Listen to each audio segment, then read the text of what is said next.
આવડી દીકરીને તાલ મેળની ગાવાની ખબર પડે અને આપણે આવડા મોટા હોય તો એમ કહેવું પડે જે બોલો હું હાથ કરીને તો આપણી કઠણાઈ કોને કહેવા જાય ભલા. હું તો ખરેખર દીકરી બાપુ મને બહુ ગમે. મને ભગવાન નથી આપી, મારે જોતી હતી મને ન આપી. દીકરાને ઘરે છે મને ન આપી દીકરી બાપુ.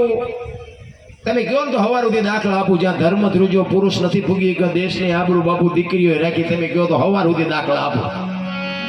દીકરી છે ને એ દીકરી છે, બાકી દીકરાની વાત તો બધાને ખબર છે. ઉઘાડું કહેવાય કોકને સારું ન લાગે. ગાવાડાના ડાટા દીકરીઓ છે કાઢ્યા જ નથી. ઘણા દીકરાને હક પણ કરવું કે અમારે હારી દીકરી હોય હક પણ કરવું તો હારી દીકરીની જરૂર છે ને હારા દીકરાની જરૂર નથી. દારૂ ઢાંસે, બીડીઓ ને માવા ને પાન ને સિગરેટ ને બધું દીકરા કરે તો દીકરીઓ હારી ગોતે. બોલો, આ કપાતરને સુધારવાની જરૂર નથી. દીકરી તો બાપુ દીકરી, એનું સમર્પણ, એનો ત્યાગ, બે જ વ્યક્તિએ બાપુ આ દુનિયામાં સમર્પણ કર્યું છે, દીકરીને એક સંતોએ. આના સિવાય બાપુ કોઈની તાકાત નથી કોઈ સમર્પણ કરી શકે. પોતાની જન્મ ભૂમિકા છોડી શકે, પોતાના માતા પિતાને છોડી દે, પોતાનું કુળ, પોતાનું ગામ, બાપુ પોતાના જેટલા છે બધાને છોડીને પારકા હોય પોતાના કરે, એનું નામ દીકરી કહેવાય. એક દીકરી બાપુ ગામ છોડીને જાય ને, ગામ 18 વણ રહેતા હોય ને તો બાપુ ગમે એની દીકરી જાતી હોય ને તો 18 વણના બાપુ રોતા હોય. એક પારે એવો માળો મૂકીને વીયો ગયો. બાપુ દીકરીની એટલી કિંમત હતી રામ. જોકે દીકરીઓમાં અત્યારે બધું ફેશન વધી જાય છે, એટલે હું તો દીકરીઓને કહું ફેશનનું માપ રાખજો. બહુ ફેશન હારી નહીં, દેહના પ્રદર્શન ન કરાય.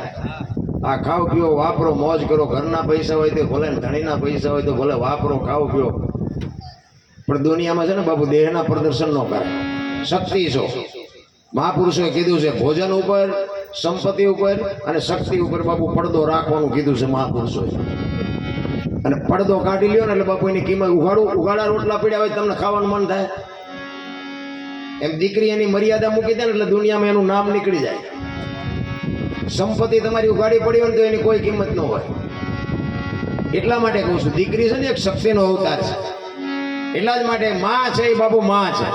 તમારો અને મારો આ દેહ એક માના ઉદરમાંથી જો જન્મ હોય અને આપણે જો માં એક દેહમાંથી બીજો દેહ બનાવીને માં દેતી હોય, લોહીનું પાણી કરી અને દૂધ કરીને તમને મને પાતી હોય, અને એ માં જો રોટલા વગરની વારા કાઢતી હોય તો જિંદગીમાં કોઈ દી ગાડું પાટે ન હાલે. પછી દાણા જોવર આવે. અમારે ત્યાં નકરું દાણા જોવાનું જ હાલે. હવે દાણા આમાં માતાજી કઈ તમને આમાંથી બહાર કાઢે. માને બાપને રોટલા ન દીધા પછી માતાજીને કહો શું નડે છે, શું નડે છે.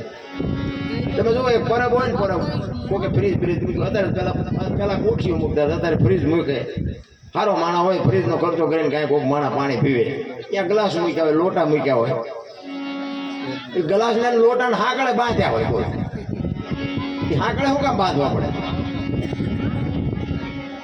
એ ગ્લાસને લોટાને ભેંસું લઈ જાય છે, માણસ લઈ જાય ને.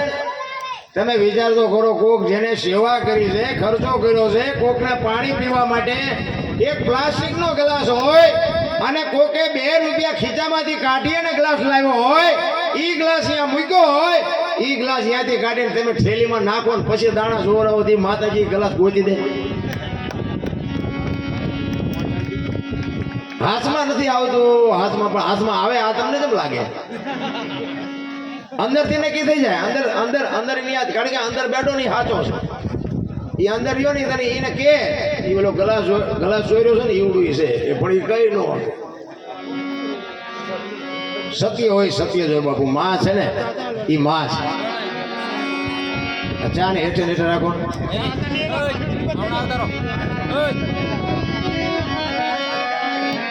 એક માનો મારે વાત કરવી છે. પુરુષોત્તમ બાપુ એક વાણીમાં એવું લખે છે કે માં તો માં છે ભલામણ. અને હું તો એક જ મારી એક ભલામણ જ મારી એક છે, માને બાપ જેવા હોય એવા. માને બાપને બાપુ 2 ટાઈમ રોટલો સારો આપજો, જિંદગીમાં કોઈ દી નહીં ઉભે મોડો. એટલે પુરુષોત્તમ બાપુ એક વાણીમાં લખે છે, એ જીજને તાની તોલે જને તાની તોલે કોઈ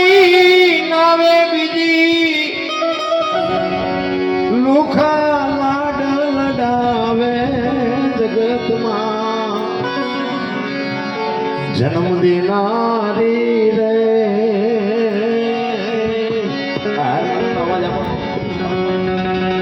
એ મારી માની તોલે કોઈ ના લે માની તોલે કોઈ